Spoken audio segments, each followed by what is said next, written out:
ဒိန်းစားရေချမ်းခင်းနီးယူဒီသွားရခြင်းဟာစိတ်ငကပန်းရခြင်းထက်မမောဝယ်ကောင်းမိတယ်။ပြောင်းလဲများနဲ့တွေးဆုံရတိုင်းစိတ်ဟာပြန်လဲစမ်းသစ်လာ၍ဘဝတွင်နေသာထိုင်သာရှိလာတယ်။ဒါကြောင့်ပဲကျမတတ်နိုင်သလောက်ခီးထွက်တယ်။ခီးထွက်ဖို့ပြင်ငွေကိုလည်းစုဆောင်းခဲ့ပြီးတယ်။ခီးထွက်ခွာသွားတိုင်းရောက်ရမြို့နဲ့တောအရက်ဒေသများကျမမျိုးမျိုးသောသင်ခန်းစာများကိုတင်ချပို့ချပေးကြပြီ။ဘဝမျိုးတွင်ရေထမ်းသမားကိုချမ်းကသင်ခန်းစာတစ်ခုသင်ကြားပြသသည်ဆိုရင်အံ့ဩကောင်းအံ့ဩပြီ။ဘုံတစ်ခုကိုထမ်း၍ရေရောင်းသောကိုချမ်းကသင်ခန်းစာတစ်ခုကိုသင်ကြားပြသသောဆရာဖြစ်သည်မှာအံ့ဩစရာပဲဒီ။ဘဝဘူထဲမှာတော့ကျေဝန်း၍တရက်တလောက်ရေချိုးကမ်းမှမူချင်းမြောင်းလွန်လာတယ်။ရေချိုးကြွေစလုံးဘက်အဖြူကြီးဟာရင်းနှီးစိမ်းများဘယ်တော့မှကတ်နေသည်။စီကြောတိုက်ပြည့်၍မရပဲညိုစိမ့်စိမ့်ဖြစ်နေတယ်။ဝေချမ်းဟာရေသေးယူလာတိုင်းကိုကြွေစလုံးကြီးကိုတိုက်ချွတ်ဆေးပြီးမှရေထည့်ပြီးတယ်။သို့တော့ကြွေစလုံးကြီးကဖြူ၍မလာဘူး။မရေဘာလို့ကျင်သေးလဲ။လူကျင်တာရှိရင်ပြောဒီရေချိုးကန်းထဲမှာကမုတ်နဲ့မသွားချင်ရင်ဒီဆိုင်အိမ်သာမိဖို့နောက်ပြီးမှရှိလေရဲ့။သူဟာအိမ်သာကိစ္စပါမကြံရင်းနီးနီးညွှန်ကြားပြတာတယ်။တန်ခါနီးရင်လည်းနှုတ်ဆက်ပြီးမှပြန်လေးတယ်။သူ့ရဲ့ဒဝဲဆန်သောလေးတောင်ကြကြမျက်နာမှာရွှင်ရွှင်လန်းလန်းမရှိလာပြီ။အသားကလည်းတမန်ဖြူဝေးသည့်ထက်ဖြူဘက်ဖြူရောဖြစ်နေပုံရတယ်။သူ့မျက်နာရာဇဝင်ပါကြောက်ရွံ့ကြီးလိုပဲ။စုံတစ်ခုသောအကြောင်းအရာများကိုပြည့်ဝတ်တူလောင်ထမ်းပေါက်နေတယ်။ညနေပိုင်းသူပြန်သွားပြီးအချိန်မှာကျမဟာသူ့အကြောင်းကိုစဉ်းစားမိတယ်။ညစာစားချိန်တွင်ဘူရဲဆောင်ဟာကိုချမ်းချောင်းကိုစိတ်တည်တည်ပြော၍ပြတယ်။သူစကားရဆိုရင်ကိုချမ်းဟာလူဆိုးကြီးပြီလေ။အခါတော့ကအတော့ချမ်းသာတဲ့တတိသားပေါ့ဗျာ။သူ့ဖေဆိုရင်လက်မြင်းမိုင်းကိုတော့သွားပြီးလှုပ်တဲ့သူပဲ။ကိုချမ်းရဲ့နောက်ကျောင်းများဟာပွင့်အံ၍ကြလာလေတယ်။အင်္ဂလိပ်လို10တန်းထိသင်ကြားပြီးချိန်မှာမိန်းကလေးတယောက်နဲ့ချစ်ခဲ့သည်ဆိုတယ်။အဲ့ဒီမိန်းကလေးကလည်းတဝဲမှာဆိုတော်ချောတာပဲ။ဝေကြီးကလည်းမစိုးလာဘူး။ဒါမဲ့ဗျာကတော့ပါရဲ့ဒေါခွင်နင်းကိုပြောရအောင်မယ်။ဒီမိန်းကလေးကိုမညာခင်ကျွတ်ကျွတ်လွန်လွန်ဖြစ်ပြီးထားရခဲ့တယ်ဗျာ။မိန်းကလေးကလည်းစိတ်တစားနဲ့သေးပါလေရော။ဟုတ်တယ်။ကိုဝင်နဲ့ကိုသေးတာပဲ။နောက်တော့မှသူ့ဖေပေးစားတဲ့ဘိတ်သူတယောက်နဲ့ယူတယ်။အဲ့ဒီဘိတ်သူနဲ့ရကြတဲ့ကတောက်လိုက်တဲ့အရက်။ဘာဆိုဘာမှမလုပ်နောက်ဆုံးဘင်းရှူလိုက်တာခုဘွားရောက်တာပဲဆိုပါတော့။ဦးမင်းမလည်းတည်သွားပြီ။ခုလိုဆိုပြန်တော့လေကျမရဲ့ကိုရီချမ်းကြီးပြီးခဲ့သောဇလန်းမှာမိန်းစားချင်းရက်တောက်ချင်းနဲ့ချစ်သူကိုစော်ကားခြင်းဤဟူသောအပိုင်းများသာပါဝင်ခဲ့လေတယ်။ဘုရဲဆောင်ကြီးနဲ့စကားလက်ဆောင်ကြပြီးကြတဲ့ကကျမဟာကိုရီချမ်းကိုပို၍အကဲခတ်တယ်။ဒီသားတရားပညာကလည်း10တန်းဆိုဒီမှာမခေလုပ်သည့်အလုပ်မှာရေတန်းသမားကျောင်းရံများကတစ်ခုနဲ့တစ်ခုအဆက်ဆက်လာလုံတန်းစကားဒဏ္ဍာရီတစ်ခုနဲ့ပြည့်နေပြီးတော့တယ်။မဆိုင်ထဲမှာမူကျမရဲ့ဇက်လိုက်ကိုရီချမ်းဟာသူ့ဘဝဇလန်းတွင်လူဆိုးကြီးတယောက်အနေနဲ့ပါဝင်နေသည်ကိုမချေနှက်နိုင်ဘူး။သူ့ကိုစစ်စစ်ကြည့်ရင်ပြမွဲမွဲမျက်လုံးဖြူဖြော့ဖြော့အသားရည်များမှာဂိမ်းစားဖြစ်ကြောင်းမျှဝန်ခံကြလေတယ်။ဒီဘုံကိုကင်သောလက်များကလည်းလုံလုံရီနိုင်လာ၍တခါကရက်ကိုအလွန်ကျွံတောက်ခဲ့ကြောင်းမှာပေါ်ပြ၍သို့တော့ကျမမပေါ်ပြတတ်သောသူဟန်ပန်ကများကမူသူ့ကိုမှနာကျင်အောင်ဒုက္ခရောက်အောင်မလုပ်ခဲ့ဘူးကြောင်းပြပြနေသလိုဖြစ်နေပြီလေအလုံးများကလည်းရောင်မဲ၍တကိုးမရှိတော့လဲကျင်နာငဲ့ညာသောစိတ်ဓာတ်မှာနှလုံးတစ်ထောင်မှပေါ်နေသည်လို့ထင်ရပြီကိုမှုပေါ်လီတော့ဘဝယ်မှထောက်ခွာလို့ပြီနေကနေနေ့တွင်မူကျမဟာကိုရီချမ်းကိုထိုင်ပြီးစောင့်နေဘူရဲဆောင်ကိုချူတင်မာထားသောကြောင့်ကိုရီချမ်းဟာနေ့လယ်ပိုင်းလာမယ်လို့ဂရီပေးထားလေတယ်သူရောက်လာချိန်တွင်ခြားဧည့်သည်များလည်းမရှိ၍ဘူရဲတစ်ခုလုံးဟာနှိမ့်စိမ့်နေတယ်တော်နွမ်းနေပြီဖြစ်သောတဝဲကိုးလုံးကြီးမှာခြေသလုံးမှကြောတုံးလေးနှစ်ခုကိုပုံလွှမ်းနိုင်ပြီမဘာကိစ္စရှိလို့လဲသူ့ရဲ့အပြောဆိုများမှာရင်ကျေးတော်လဲသူ့အနေနဲ့သိန်းတို့အောက်ကျလို့ရင်ထဲမှာနားနေတယ်ချင်းကိုစေးကူးခြင်းလို့ခေါ်တာပါသူကအာယူ၍ပြုံးပေမဲ့နှလုံးများကမူရွှင်လန်းတောက်ပလာဟန်ရှိပြီဘာစေးကူးမလို့လဲဝေချမ်းဘိန်းစားတယ်ဆိုဒါကိုကုမှလားဟုတ်တယ်ပြင်းပညာတွေမနှမျောဘူးလားအလကားလူညွတ်တုံးရသလိုပဲ ဒီမှာမရဲ့ကျွန်တော်ဟာဘိန်းစားရက်တောက်လို့လူ့ဘဝတုံးရတယ်လို့အမဘလုံနီးနဲ့သိတယ်။သကလုံးများကမူသူ့စင်တန်းကိုပေါ်ပြ၍နေပြီးတယ်။ကျမကတဝဲဦးရောက်တဲ့ကကိုယ်ချမ်းကြောင်းကိုစုံစမ်းနေတာပဲ။တဝဲသားတွေကကိုယ်ချမ်းကိုအတိများကြတာပဲ။သူတို့စီကရှင်းတဲ့နေကြားရတာပေါ့။အထူးသဖြင့်ဗိုလ်ရဲဆောင်ကလည်းပြောပြတယ်။သူပဲမိမိသူတို့အားလုံးကကျွန်တော်ကြောင့်ဒီလိုပဲပြောကြမှာပေါ့။ဒီလိုကျွန်တော်ရက်တောက်တယ်ဘိန်းစားတယ်ကျွန်တော်ချစ်သူကိုဝင်နဲ့ပြထားခဲ့တယ်လို့ပြောကြမှာဒီမှာပါဇက်ဟာကအားသိတယ်သူ့လူတွေဘာပြောကြတယ်လဲအားလုံးကြားနေမှာချားလူတွေပြောကြတာကြားပြီမဲ့ကျွန်မရှိကိုဒီလိုမထင်ဘူးဆရာဘသူ့ကိုမှဒုက္ခပေးမဲ့လူမဟုတ်ဘူးလို့လည်းယူကျွန်တော်ယုံတယ်မလေးဝမ်းသာလိုက်တာအမရဲ့ငါတယောက်ပဲဒီလိုပြောဘူးတဲ့ဒါပေမဲ့ကျွန်တော်ဘာစေးမှမခုပါနဲ့ရှင်းတဲ့နေ့ဆိုရင်ရေထားနိုင်မှာမဟုတ်တော့ခုတော့လက်တွေကပုံပေါပေါအားလို့ရကြတယ်ခုလက်များကိုထောင်ရကြည့်ရင်မျက်နှာကယူရှာနေလို့ရတယ်သားဖြူတော်လဲလက်ချောင်းများမှာ6သွေး၍ကြောစိမ့်များဟာဒီကောင်ကြီးများလွတ်နေတယ်လို့ယူဆလာတယ်ကြည့်နေပါဇက်ကရေ၍လာတယ်ရေတံမှာသွေး6နဲ့ဒီဆက်လာပြီကျွန်တော်ဘယ်သူမှမတတ်ပါဘူးရက်တော့ဘိန်းစားဟာကျွန်တော်ဖြတ်စည်းတာပဲကျွန်တော်တခြားလူတော့ကျွန်တော်မနှိမ့်ဆက်ဖြတ်စည်းပါဘူးဒီပေါ့လေခုတော့ရှိတယ်ကျွန်တော်လက်ထက်တဲ့မိန်းမကတော့လင်းကောင်းမရရှာဘူးပေါ့ဘိန်းစားပဲရတော့ဒါပေမဲ့ပတ်စံတွေကတပြားမှယူပြီးချက်တောက်ခဲ့ပါချစ်သူဆိုတာကရောသူနေရဝိုင်းလာခုနကရင်အပေါက်နေသောပါဇက်များမှစုံစုံယုံယုံကျုံသွားကဝိတက်တက်ဖြစ်လာတယ်။ဘိန်းစားများဟာဝမ်းနဲ့လွယ်သည်ဆိုသည်မှာမှန်၍များနေလိမ့်မယ်။သို့တော့မကြခင်ပင်သူ့နှကန်းလေးများမှာတရွရွလှုပ်ရလာတယ်။လှုပ်ရှားနေသောနှကန်းများကြားမှာစကလုံးများသည်တစ်လုံးမီတစ်လုံးထွက်အံ့၍ကျလာလေ။တစ်ခါတလေသူ့လောကမှာဖြစ်နေတဲ့အကြောင်းတွေကလူတွေတင်လို့တွေရဲ့နောက်ပိုင်းမှာအမတန်စတိထစရာကောင်းတဲ့အကြောင်းမှန်တွေအများကြီးဒီစကလုံးများကြားချိန်ပြီးကျမဇက်လိုက်ကြီးကိုယ်ချက်အတွက်ခြေနဲ့ဝမ်းသာပြီဒီစကလုံးများဟာဘိန်းစားစကလုံးများမဟုတ်ပဲစိတ်တန်းရှိသောတဲ့နှလုံးများဥပန်းနဲ့တွေရှိသေးကြောင်းပြတယ်ဒီတိထံကိုလာပြီးနေ့နဲ့စောကြီးထားပြီးသွားသည်မှာကိုယ်ချမ်းမှုဖြစ်သိမ့်ရဖြစ်ဒီတို့ချံဟာပန်းပင်များထက်သီးရနံမင်းကြီးများပို၍များတယ်သူရောက်သွားတိုင်းဘိန်းထဲပင်ပေါင်ရိပ်တွင်တီဟာပုတ်ကုတ်ကလေးထိုင်ကသူ့ကိုဆောင်တပင်ရွက်များကြားမှလိုက်အောင်ပြူးပျောက်များမှာမြေပေါ်တွင်ပန်းပြူပွင့်များကျဲထားသလိုပြန့်ကျဲပြီးနေကြတယ်လိုက်အောင်ရဲ့အလှကိုမောင်ရိပ်မှနှစ်ယောက်စလုံးမြင်နေရသည်မှာဒီနူးစရာပဲဒီများကလည်းဆန်ထဲမှာပန်းရတဲ့များကိုယူဆောင်လာရုံမကဘုရားသခင်ရဲ့နှုတ်ကပတ်တော်များကိုလည်းယူဆောင်လာပြီတဲ့သူတို့နှစ်ယောက်တွေ့ချိန်မှာတီရဲ့ဦးလေးကြီးကဖျားကန်းမှာအာယုံစွန်းကတ်ချိန်ဖြစ်ပြီ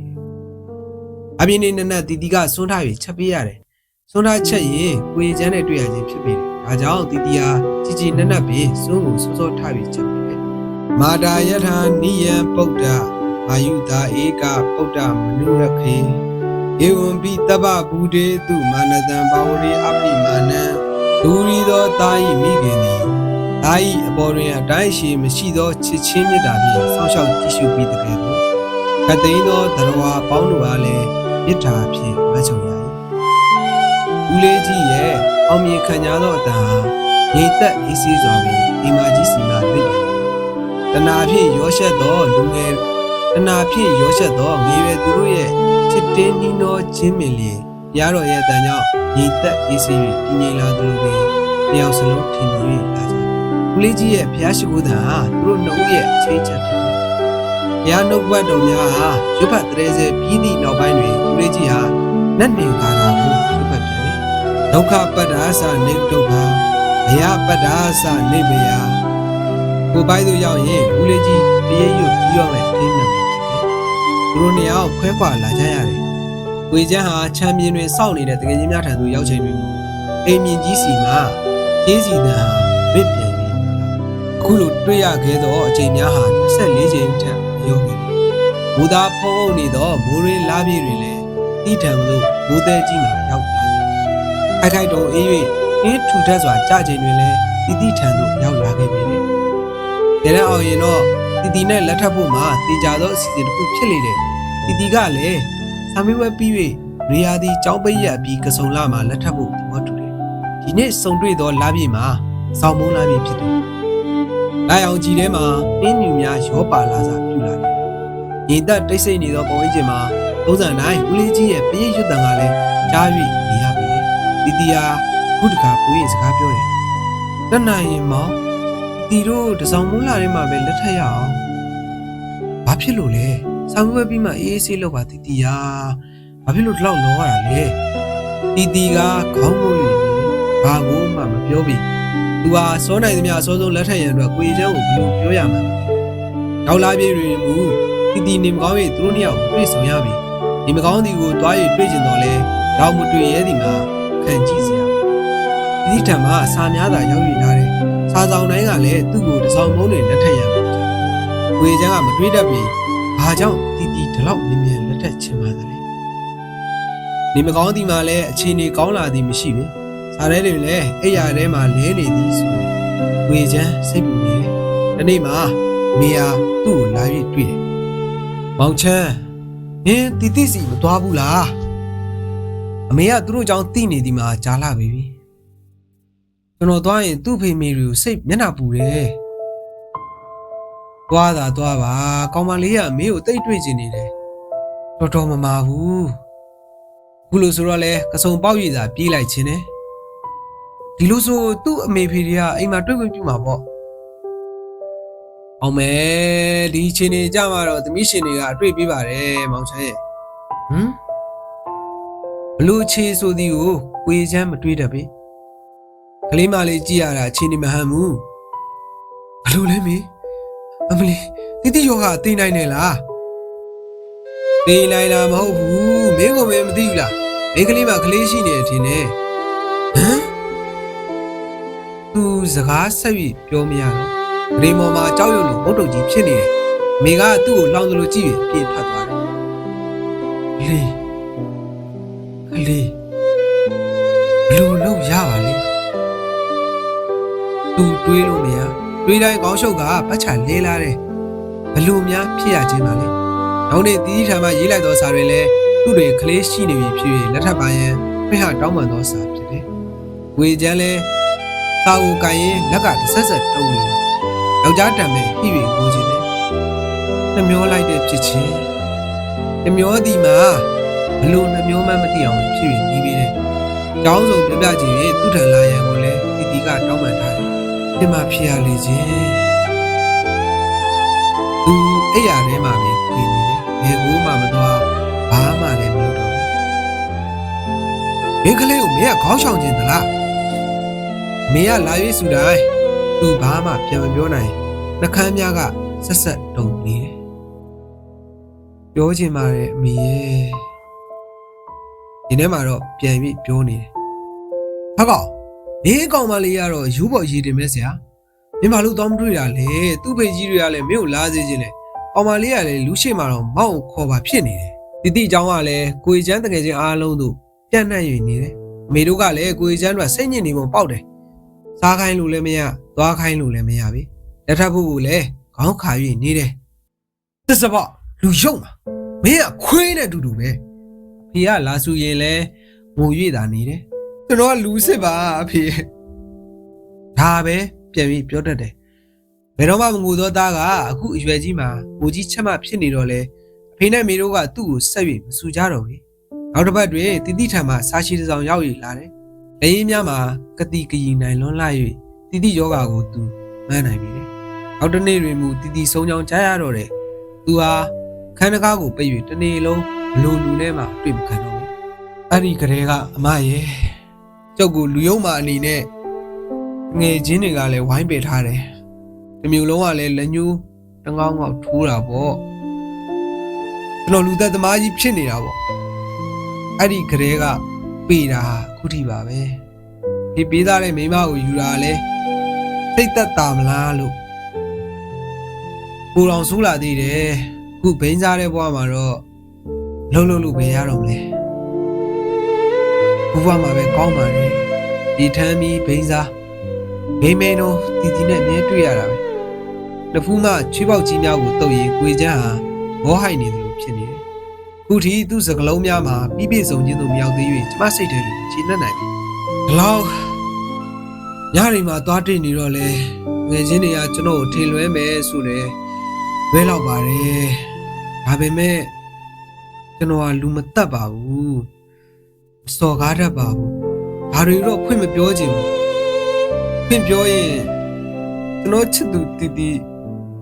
ခုံးငယ်ပါဆိုလို့လူလောကမှာကျွန်တော်သာလူရုံမာကြီးဖြစ်နေခဲ့တာပါဒီလိုဆိုရင်ဒီကလေးကရှစ်ကလေးမဟုတ်ဘူးပေါ့ဘသူကလေးလဲချစ်တာအတုပ်ကိုဟောကြီးဖြစ်ကျရွတ်နေတဲ့ဦးလေးရဲ့ကလေးပေါ့အမရဲ့တီတီရဲ့နောက်ဆုံးစာထဲမှာအားလုံးဖွင့်ရေးထားတယ်သူ့စာလဲကျွန်တော်အခုထိသိမ်းထားတယ်ဟမ်ဦးလေးဆိုမတော်ပါဘူးမိဘတွေနဲ့ရင်းနှီးပြီးအိမ်မှာအတူနေလို့ဦးလေးဖြစ်နေဝတ္ထုရဲဆိုရင်တော့ချစ်သူခုံကိုကဲတင်တဲ့အနေနဲ့